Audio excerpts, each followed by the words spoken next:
متى سنظل رقودا نغرق في النوم ونشخر وعن الآذان نسم ونغمض كي لا نكسر دقت আবার চলে এলো ইংরেজি নববর্ষ। Happy new year.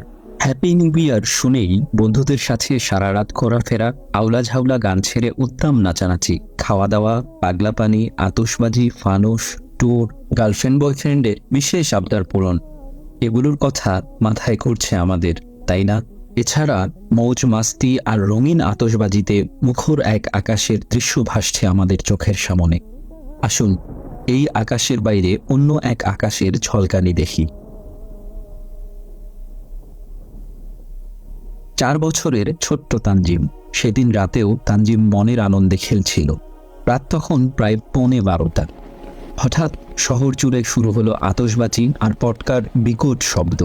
হাসি খুশি তানজিমের চেহারা বদলে গেল মুহূর্তের মধ্যে।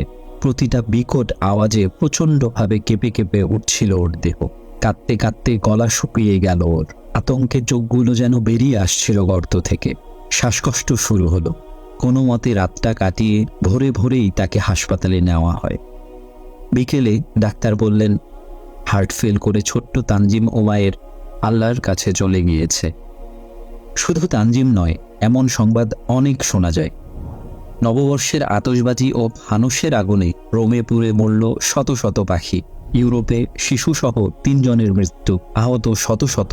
পুড়ে ছাই পুরান ঢাকার অনেক দোকান, সর্বশান্ত ব্যবসায়ীরা। আবার নববর্ষ উদযাপনের সময় সাংহাইয়ে পদদলিত হয়ে 36 জনের মৃত্যু।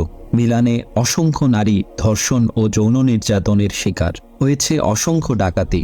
ভারতের বেঙ্গালুরে শত শত নারী যৌন নির্যাতনের শিকার। জয়পুরে ধর্ষণের শিকার 17 বছরের তরুণী। হে যুবক যুবতী, 31st নাইটের উন্মাদনায় বন্ধুদের সাথে মিলে তোমরা পটকা আতশবাজি ফোটাচ্ছ, ফানুস উড়াচ্ছ। আকাশ রঙিন করে দেওয়া এই আনন্দকে তোমরা নিছক বিনোদন ভাবছ। কিন্তু একটা বারও কি ভেবেছ ছোট্ট উমায়েরদের কথা, মন ভোলানো কণ্ঠের পাখিগুলোর কথা, তোমাদের দাদা দাদুর কথা, কিংবা ঘরের ছোট্ট ভাইটার কথা? অসংখ্য অসুস্থ মানুষ, নারীদের চোখের জল ও অনেক লাশের উপর দিয়ে হলেও এসব করে যেতে হবে। একে কি তোমাদের কাছে নিছক বিনোদন মনে হয়?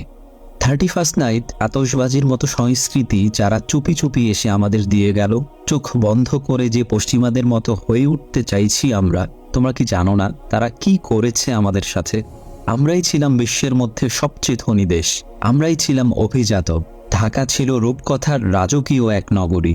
আমাদের ছিল মসলিন, আমাদের ছিল মশলা, ছিল সিল্ক, পুকুর ভরা মাছ, গোলা ভরা ধান আর গোয়াল ভরা গরু। আমাদের তৈরি করা জাহাজ ভেসে বেড়াতো এক মহাসমুদ্র থেকে অন্য মহাসমুদ্রে। এরপর সমুদ্র পাড়ি দিয়ে আসলো ওরা, ফিরিঙ্গিরা। ওদের শোষণ, অত্যাচার আর লুটেপাটে ধ্বংস হলো আমাদের সোনার বাংলা। পরিকল্পিতভাবে ওরা নিয়ে আসলো দুর্ভিক্ষ। মারা গেল কোটি কোটি মানুষ। যারা সোনার বাংলাকে শ্মশান বানালো, যারা বাহাদুর শাহ পার্ক আর গ্র্যান্ড ট্যাঙ্ক রোডের প্রত্যেকটা গাছে আমাদের পূর্বপুরুষদের ফাঁসিতে ঝোলালো, তাদের অনুকরণে তাদের অনুষ্ঠান পালন করে তাদের মতো হতে চাইতে তোমাদের লজ্জা করে না? পশ্চিমা লুটেরাদের হাত থেকে এ ভূখণ্ডকে মুক্ত করার জন্য যারা জীবন উৎসর্গ করেছিলেন, সেই তিতুমির, হাজী শরীয়তুল্লাহ, সৈয়দ আহমেদ শহীদদের অশ্রু, ঘাম আর রক্তের সাথে গাদ্দারি করতে তোমাদের একটুও বুক কাঁপে না? কোথায় তোমাদের আত্মসম্মান? কোথায় তোমাদের আত্মমর্যাদা? তোমরা পশ্চিমা লুটেরাদের উৎসবের উন্মাদনায় মাতাল হয়ে নাচছ, 2 হাতে টাকা উড়াচ্ছ। অন্যদিকে ফুটপাতে শীতে ঠক ঠক করে কাঁপছে হাজার হাজার পথশিশু। রংপুর, গাইবান্ধা কিংবা পঞ্চগড়ের কোনো অসহায় বৃদ্ধা ক্ষুধায় এপাশ ওপাশ করে নির্ঘুম রাত কাটাচ্ছে বেকার যুবকের দল। তোমাদের কি এসব চোখে পড়ে না? তোমরা এখনও তরুণ তরুণী। তোমরাই জাতির মেরুদণ্ড। সত্য ও ন্যায়ের জন্য এ ভূখণ্ডের তরুণেরা বুকের রক্ত ঢেলে দিতে দ্বিধাবোধ করেনি। আর সেই তোমরাই এসব অসহায় মানুষের আর্তনাদ উপেক্ষা করে 2 হাতে টাকা অপচয় করে যাচ্ছ। কিভাবে তোমাদের গলা দিয়ে লাল নীল পানি নিচে নামে? এতটাই স্বার্থপর হয়ে গিয়েছ তোমরা। তোমরা রাসূল সাল্লাল্লাহু আলাইহি ওয়াসাল্লামকে ভালোবাসার কথা বলো, অথচ সেই তোমরাই আজ কেন রাসূল সাল্লাল্লাহু আলাইহি ওয়াসাল্লামের নিষেধ অমান্য করছো? তিনি কি মদিনায় এসে মুসলিমদের জন্য উৎসবের দিন হিসেবে কেবল 2 ঈদকে নির্ধারণ করে দেননি? তিনি কি বলেননি যে ব্যক্তি কোনো সম্প্রদায়ের সাথে সাদৃশ্য গ্রহণ করবে সে তাদের দলভুক্ত? তোমরা কি জানো না নিউ ইয়ার পালন করা বিধর্মীদের উৎসব? কেন তোমরা খ্রিস্টান আর পৌত্তলিকদের উৎসব পালন করছো? মদ খাচ্ছ, গান বাজাচ্ছ, বাজি পুরাচ্ছ, জিনা করছ, ডুব দিচ্ছ অশ্লীলতায়। কেন এমন প্রতারণা করছো? চিরকাল কি তোমরা বেঁচে থাকবে? তোমরা মরবে না? কেমন হাসর হবে তোমাদের? আল্লাহর সামনে কিভাবে দাঁড়াবে?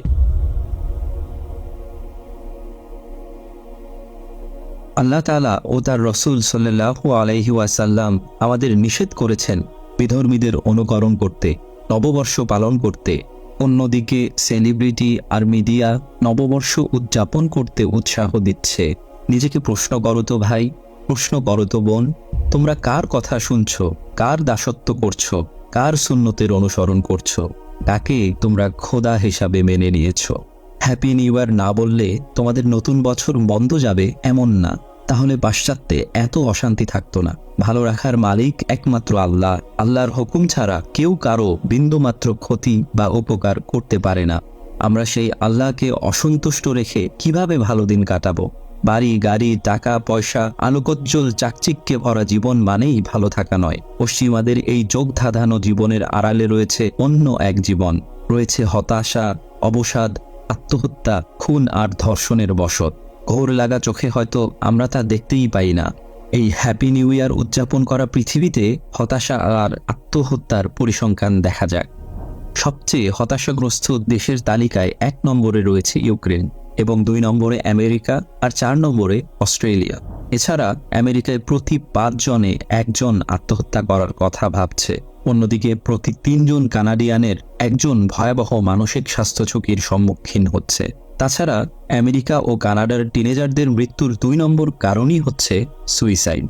ম্যাকমাস্টার ইউনিভার্সিটির শিশু মনোরোগ বিশেষজ্ঞ প্রফেসর ডক্টর জন ক্লিন্টন বলেছেন, তরুণ তরুণীদের মধ্যে মানসিক সমস্যা ক্রমশ বেড়ে যাওয়ায় আমরা খুবই উদ্বিগ্ন। অবশ্যই স্বীকার করতে হবে আমাদের সমাজ এক মহা সংকটের ভেতর পড়েছে। এবার দেখা যাক হ্যাপি নিউ ইয়ার উদযাপন করা পৃথিবীতে ধর্ষণের পরিমাণ। প্রতি 68 সেকেন্ডে আমেরিকায় 1টি ধর্ষণের ঘটনা ঘটে। প্রতি 3 জনের 1 জন শিক্ষার্থী যৌন নির্যাতনের শিকার হয় অস্ট্রেলিয়ার শিক্ষা প্রতিষ্ঠানগুলোতে। হ্যাপি নিউ ইয়ার উদযাপন করা পৃথিবীতে ভয়ঙ্কর একাকিত্বের পরিমাণ দেখা যাক এবার। জার্মানির প্রতি 4 জন বৃদ্ধ নাগরিকের 1 জন মাসে মাত্র একবার অন্য মানুষের সাক্ষাৎ পায়, অনেকে তাও পায় না। এছাড়া আমেরিকায় প্রতি 3 জন বৃদ্ধের 1 জন একাকী বাস করে, এমনকি অধিকাংশই মারা যায় বৃদ্ধাশ্রমে বা একাকী থাকাকালীন সময়ে। ইসলামে মজা করা, বিনোদন নিষিদ্ধ নয়, এটা হতে হবে হালালভাবে।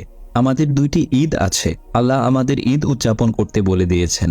ইসলাম সেসব বিষয়কেই নিষিদ্ধ করেছে যা ব্যক্তি, পরিবার, সমাজ সবার জন্যই ক্ষতিকর। আর এই নিউ ইয়ার উপলক্ষে কত ক্ষতি হচ্ছে আশা করি তা একটু হলেও তোমরা বুঝতে পেরেছ। প্রিয় ভাই ও বোনেরা, তোমরাই সমাজ ও জাতির মূল চালিকা শক্তি। যুগে যুগে কালে কালে যখন সমাজের অসুখ করে, যখন নিকুশ কালো আধারে ছেয়ে যায় চারপাশ, তখন আলোর মশাল হাতে পথ চলে তরুণেরাই। আজ তোমরাই যদি সত্য, সুন্দর, মহান সবকিছুকে ঘুরিয়ে দিয়ে অন্ধকার কানাগলির পথে যাত্রা করো, তাহলে সমাজের কি হবে? অনেক তো আধারের পথে চললে, অনেক তো ভাঙলে। এবার চলো গর্বে। নববর্ষের বিধ্বংসী আনন্দের পরিবর্তে শীত বস্ত্র বিতরণ করো, পথ শিশুদের পড়াশোনার ব্যবস্থা করো, এলাকার ময়লা আবর্জনা পরিষ্কার পরিচ্ছন্ন করো, মোবাইলে মুখ গুজে পড়ে থাকা ছোট ভাইদের খেলার মাঠে নিয়ে যাও, অভাবী মানুষদের স্বাবলম্বী করার ব্যবস্থা করো, বন্ধুদের নিয়ে পাঠচক্র গড়ে তোলো। তারুণ্যের এই শক্তিকে হেলায় নষ্ট করো না, নষ্ট কষ্টে কাটিয়ে দিও না মাটির পৃথিবীর এই জীবন। অমিত সম্ভাবনাময় তোমাদের জীবন। মনে রেখো, তারুণ্যের শক্তিকে কিভাবে ব্যয় করেছ সেই প্রশ্নের উত্তর একদিন দিতে হবে তোমাদেরকে হাসরের ময়দানে।